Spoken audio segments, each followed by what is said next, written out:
രാഹുൽ ഈശ്വർ 16 ദിവസത്തെ ജയിൽവാസമൊക്കെ കഴിഞ്ഞ് ജാമ്യത്തിലിറങ്ങിയതിനു ശേഷം അദ്ദേഹത്തിന്റെ ഒരുപക്ഷെ കേസുമായി ബന്ധപ്പെട്ട കാര്യങ്ങൾ കോടതിയിൽ ഇരിക്കുന്ന വിഷയമാണ്. അതുകൊണ്ട് പരിമിതികളുണ്ട് അതിനെക്കുറിച്ച് സംസാരിക്കാൻ. പക്ഷേ ദിലീപ് വിഷയത്തിൽ രാഹുൽ ഈശ്വറിനെ സംബന്ധിച്ച് പരിമിതികളില്ല എന്നുള്ളതാണ്. കാരണം രാഹുൽ ഈശ്വർ ഈ ദിലീപ് വിഷയത്തിൽ തുടക്കം മുതൽ അക്കമിട്ട് പറഞ്ഞ കുറെ കാര്യങ്ങളുണ്ട്. ആ കാര്യങ്ങൾ കൃത്യമായി നിലപാടെടുത്ത ഒരാളാണ് രാഹുൽ ഈശ്വർ എന്ന് പറയുന്നത്.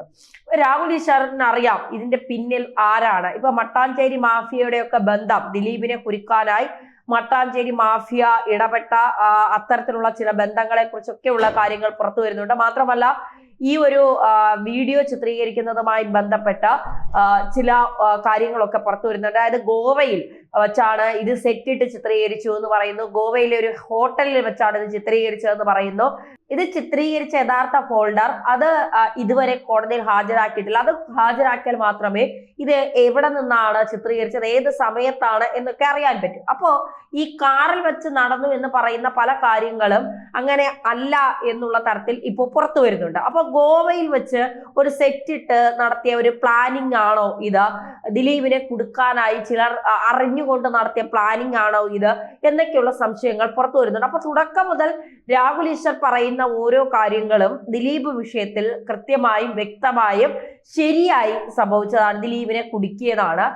ഇതിൽ പൾസർ സുനിയുടെ പങ്ക് എന്താണ്? കാരണം പൾസർ സുനി ഇതിന്റെ ഈ കാറിനകത്ത് കയറിയപ്പോൾ തന്നെ ആദ്യം പറഞ്ഞത് ഇതൊരു മാഡം തന്ന കൊട്ടേഷൻ എന്നാണ്. ആ മാഡത്തിൽ നിന്ന് പിന്നീട് ദിലീപിലേക്ക് എത്തിയതാണ്. അതെന്തിനാണ് ആ മാഡത്തിൽ നിന്ന് ദിലീപിലേക്ക് എത്തിയത്? മാത്രമല്ല ഈ സീതാലക്ഷ്മി, ശ്രീലക്ഷ്മി അല്ല സീതാലക്ഷ്മി എന്നാണ് ആ സ്ത്രീയുടെ പേര്, പൾസർ സുനിയുടെ അടുത്ത സുഹൃത്തായ സ്ത്രീ.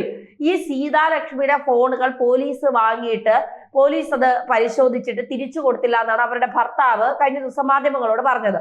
എന്താണ് അവർ ആ ഫോണ് കോടതിയിൽ ഹാജരാക്കാത്തത്?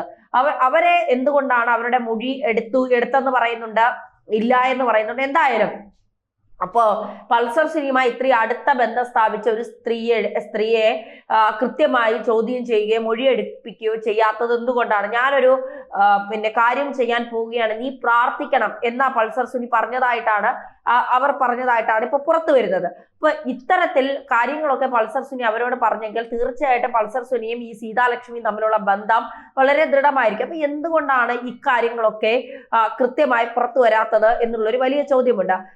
ഈ നടി ആക്രമിച്ച കേസിൽ വിധി വന്നു, അതിനുശേഷം ഒരുപക്ഷെ തിരഞ്ഞെടുപ്പ് വന്നു, രാഹുൽ മാങ്കൂട്ടത്തിന് ജാമ്യം കിട്ടി, കേസ് മാറ്റിവെച്ചു, അങ്ങനെ പല കാര്യങ്ങളും ഇതിനിടയ്ക്ക് നടന്നെങ്കിലും നടി ആക്രമിക്കപ്പെട്ട കേസ് ഇപ്പോഴും മാറിയിട്ടില്ല. കാരണം ദിലീപിന്റെ സിനിമ 18-ാം തീയതി റിലീസ് ആവുകയാണ്.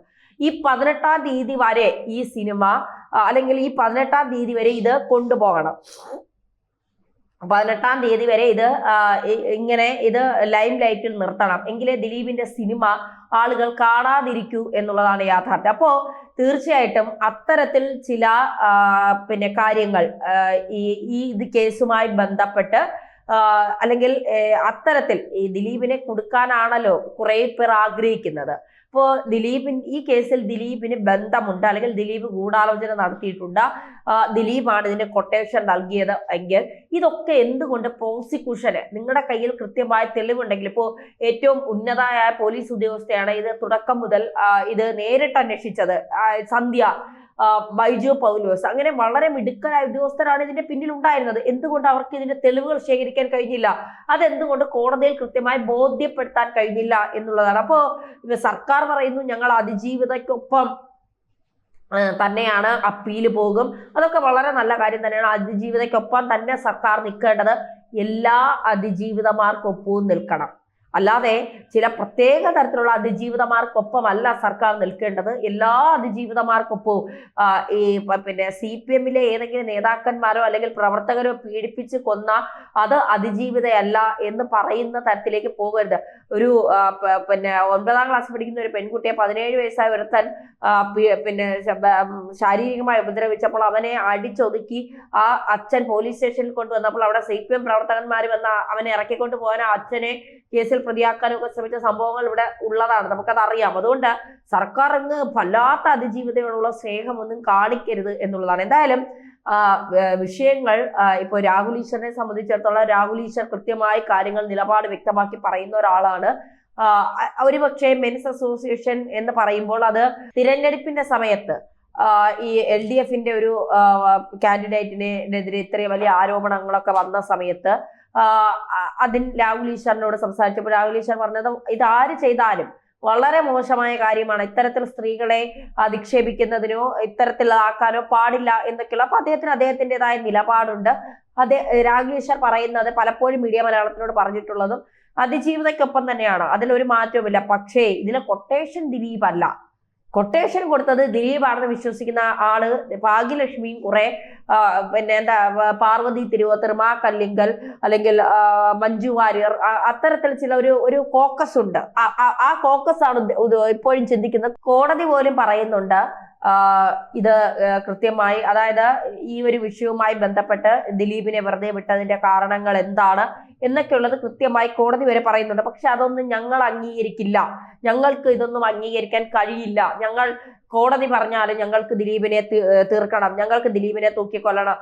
ഈ നടിയെ ആക്രമിച്ച കേസുമായി ബന്ധപ്പെട്ട് പലപ്പോഴും പല തരത്തിലുള്ള വ്യാഖ്യാനങ്ങളൊക്കെ വന്നതാണ്. 8 വർഷമാണ്, 89 ദിവസമാണ് ദിലീപ് ജയിലിൽ കിടന്നത്.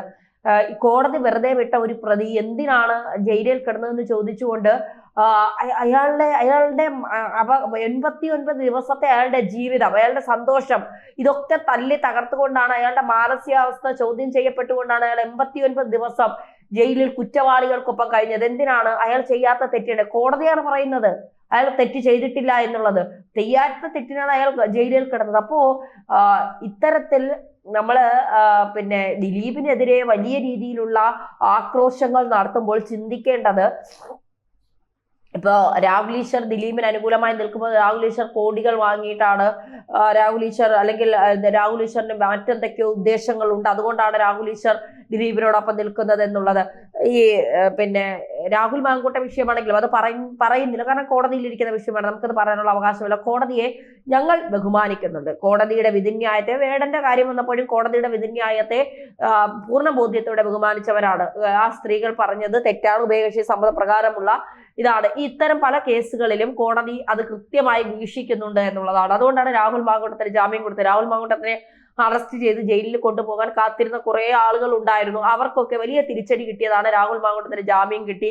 അതിനുശേഷം ഈ ദിലീപിന്റെ വീട്ടിന്റെ മുകളിൽ ഡ്രോൺ പറത്തിയതുപോലെ ശാന്തിവിള ദിനേശ് അദ്ദേഹത്തിന്റെ ഒരു വീഡിയോ കണ്ടപ്പോൾ അദ്ദേഹം പറയുന്നുണ്ട്, എന്റെ വീടിന്റെ മുകളിൽ കൂടെയാണ് ഇതുപോലത്തെ നാറിയ പരിപാടി ഏവനെങ്കിലും കാണിച്ചിരുന്നെങ്കിൽ ഞാൻ തുണി അഴിച്ചിട്ടിട്ട് വന്നിട്ട് മുണ്ട് പൊക്കി കാണിച്ചു കൊടുത്തനെയെന്ന്. കാരണം ഒരാളുടെ വ്യക്തി ജീവിതത്തെ അത്രമാത്രം എന്താ പറയുക എന്തിനാണ് ഇത്? മാധ്യമ പ്രവർത്തനമാണോ അതോ മറ്റെന്തെങ്കിലും പരിപാടിയാണോ എന്നുള്ളത് നമ്മൾ ചോദിച്ചു പോകും. കാരണം ഒരു മനുഷ്യൻ കേസിന് അദ്ദേഹം വിധി കേൾക്കാൻ പോകുമ്പോൾ അദ്ദേഹത്തിന്റെ വീടിന്റെ മുകളിൽ ഡ്രോണ്, അദ്ദേഹം അദ്ദേഹത്തെ വെറുതെ വിട്ടു എന്ന് പറഞ്ഞ് വരുമ്പോൾ വീടിന് മുകളിൽ ഡ്രോണ്, അദ്ദേഹത്തിന് ഒരു തരത്തിലുള്ള സ്വാതന്ത്ര്യവും നൽകാതെ അദ്ദേഹത്തോട് പോലും ചോദിക്കാതെ അദ്ദേഹത്തിന്റെ വീടിന് മുകളിൽ ചാനലുകാരുടെ ഡ്രോണുകൾ അയച്ചുകൊണ്ട് അദ്ദേഹത്തെ തേജോവധം ചെയ്യുന്നതാണ്. കാരണം എന്തെങ്കിലും കിട്ടിയാൽ, ദിലീപ് മുഖഭാവം കിട്ടിയാൽ അത് വച്ചിട്ട് വാർത്തയാക്കാലോ. എന്തുമാത്രം വൃത്തികേടുകളാണ് ഈ ചാനലുകൾ കാണിക്കുന്നത്. സത്യത്തിൽ ഇവർക്കൊക്കെ എതിരെ ദിലീപ് പരാതി കൊടുക്കണം എന്നുള്ളതാണ്.